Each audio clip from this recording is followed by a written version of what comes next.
I think with the ongoing specialization, many economists have worked on detailed, complex models, presenting new forms, making small additions to already complex story.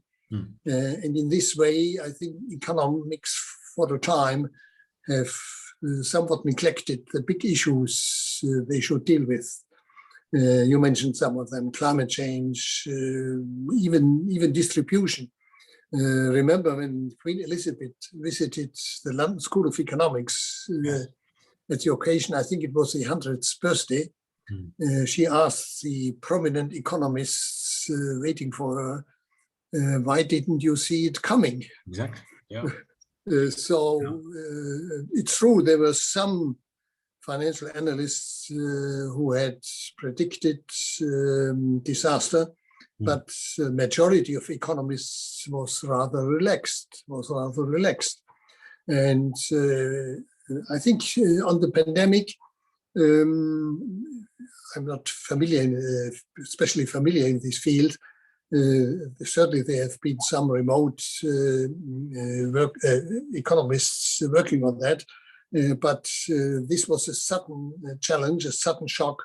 And I think immediately after the shock, like for vaccines, economists have started to deal with that.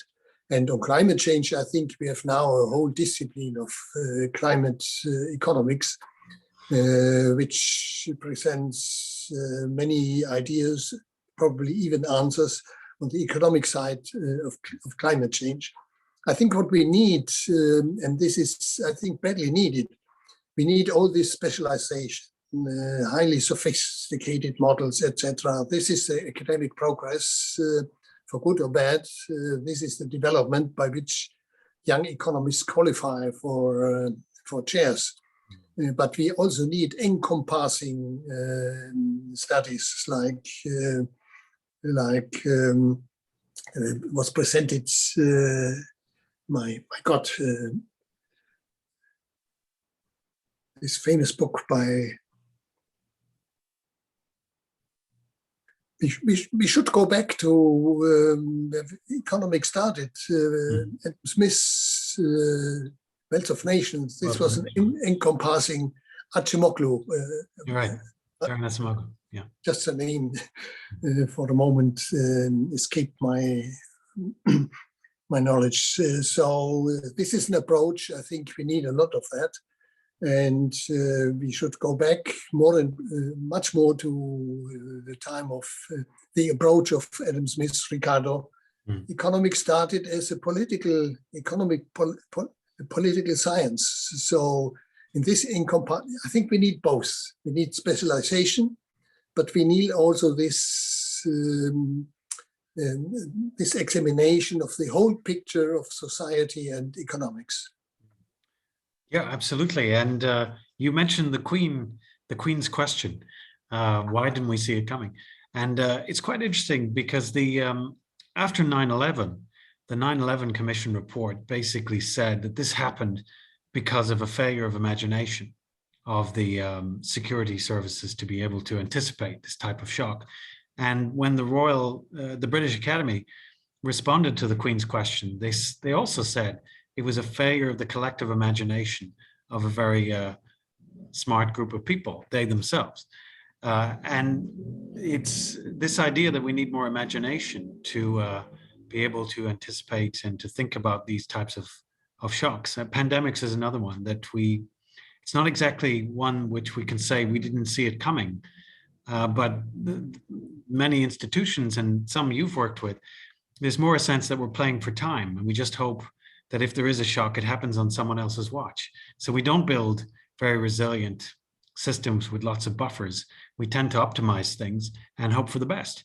And so this is a fundamental issue. And just one example of the many subfields and you mentioned, but the economics of climate change, that literature by Bill Nordhaus and Richard Tull and these macro climate models, they've been very much criticized because you're essentially soft linking a biophysical model to a general equilibrium model.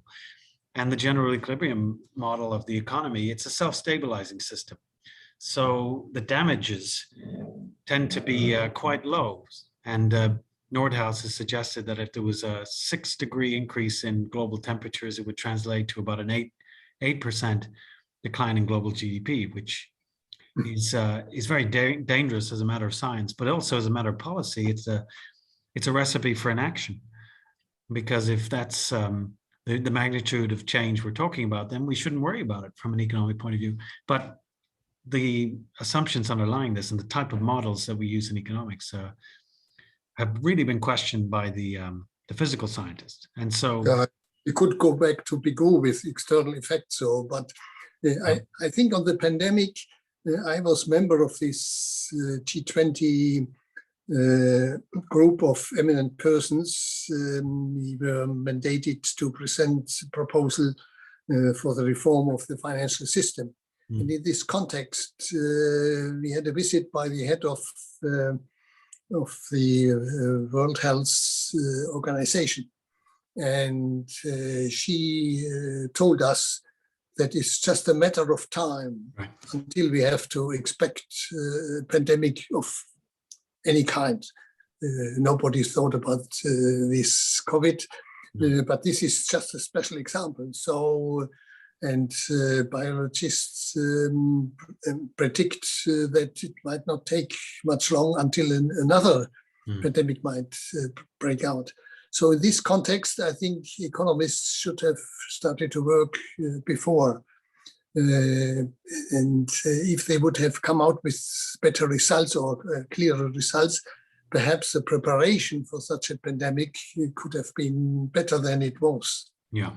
But as long as damage is not visible, there's little incentive, especially for politics, to deal with that. You see, even with demography, I was member of a group in Germany warning already in the 80s of last century that Germany is graying and shrinking, shrinking society. But politics, if you tell them in 20 years you might have a problem, the next election is 4 years, a maximum 4 years away.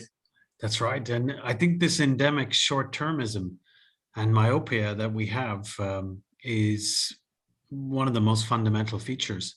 And it makes it very difficult to deal with long-term problems like climate, like debt sustainability, maybe like changing demographics and future health and pension burdens. All of these things, we should perhaps be taking steps today to do something about these things, but we like to wait till there's a crisis. We only move on during crises, it seems. Yeah, but I think we see a lot of improvement in this direction. On financial issues, there are studies now going back to the medieval ages. I wonder if we have enough data which are reliable to make such comparisons about real interest rates, etc. But at least the horizon is being extended for many economic studies. Yeah, no, absolutely. And history is more and more a discipline which is integrated into economic studies.